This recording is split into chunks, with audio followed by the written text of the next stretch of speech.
Assalamualaikum. Hi everyone.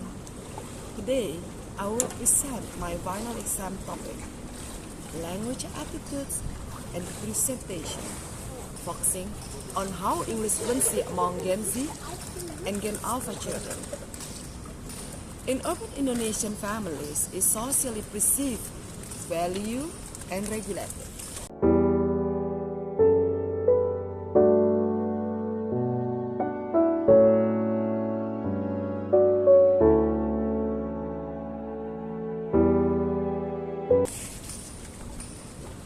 In multilingual urban settings, children who speak English often receive contradictory reaction. They are admired as smart, modern, and global, but at the same time criticized as showing off to Western or losing local identity. These reactions show that language is not evaluated naturally.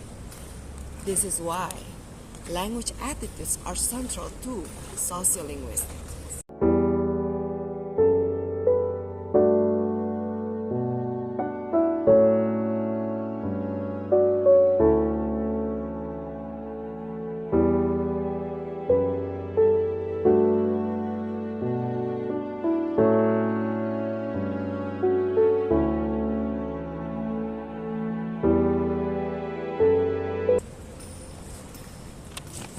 Sociolinguistics studies how language interacts with society.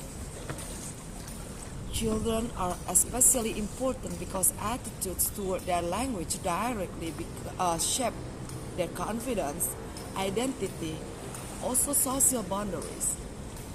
Studying children allows us to see how ideology operates at an early stage.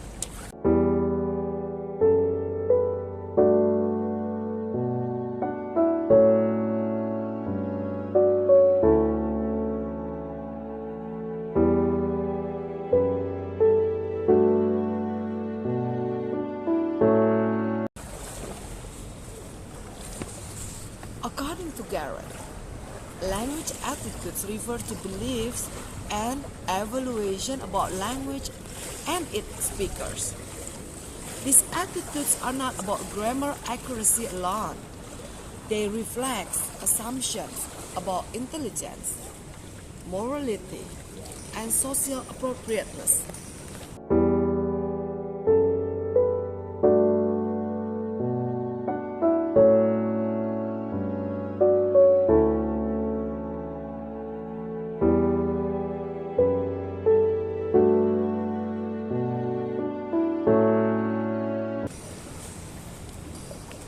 Representation refers to how speakers and socially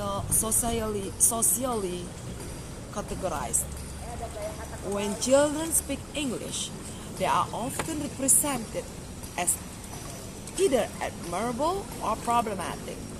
These representations influence how children are treated in society.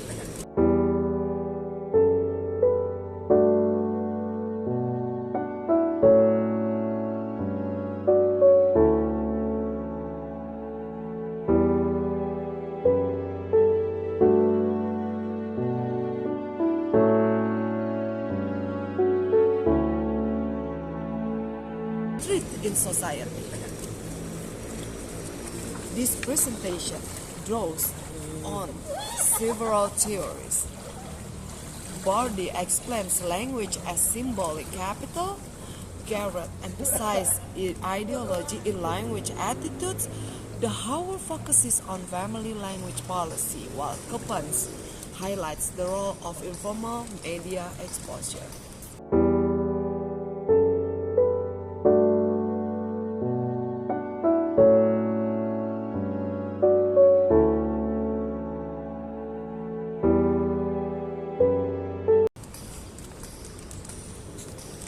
Gen Z children generally acquire English through school and parental guidance.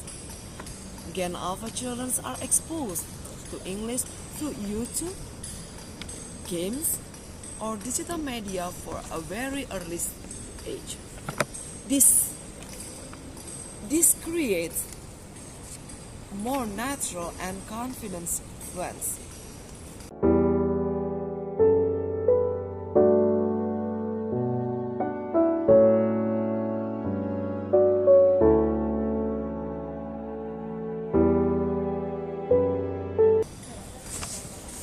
Japan's research shows that informal media exposure leads to higher English proficiency.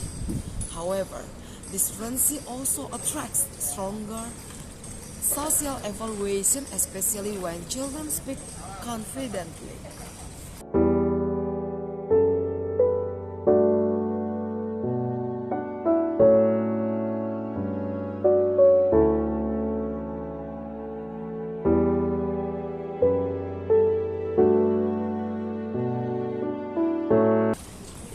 Using both these concepts, English operates as a symbolic capital in urban Indonesia. Children who speak English fluently are often associated with middle class, privilege, and future success. However, this value is context dependent.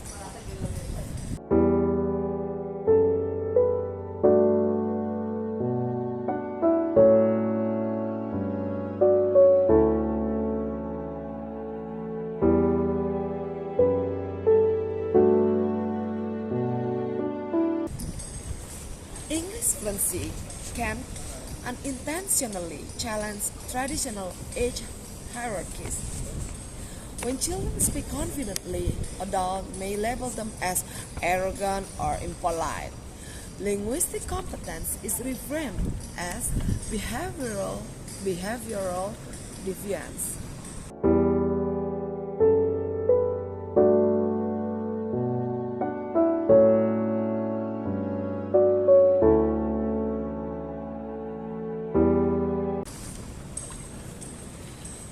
Children are not only evaluated, they are regulated. Social comments and labels function as informal language control. Children may reduce English use to avoid negative judgment, but language attitudes function as social regulation, shaping when aware children are allowed to speak.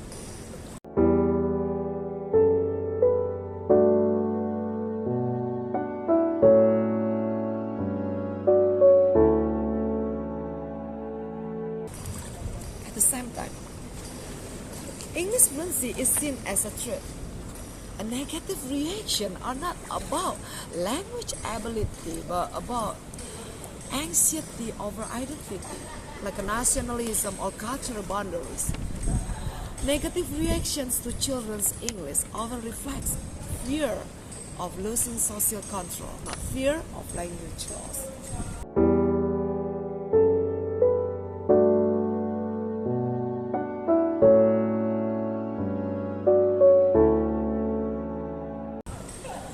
Urban Indonesian families experience tension between global ambition and cultural preservation.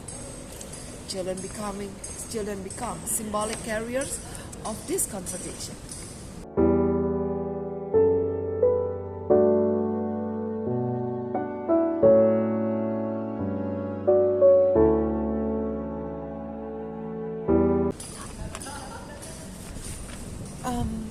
At the beginning, I mentioned that children who speak English are seen as smart, modern, even global, but also as showing off or too Western.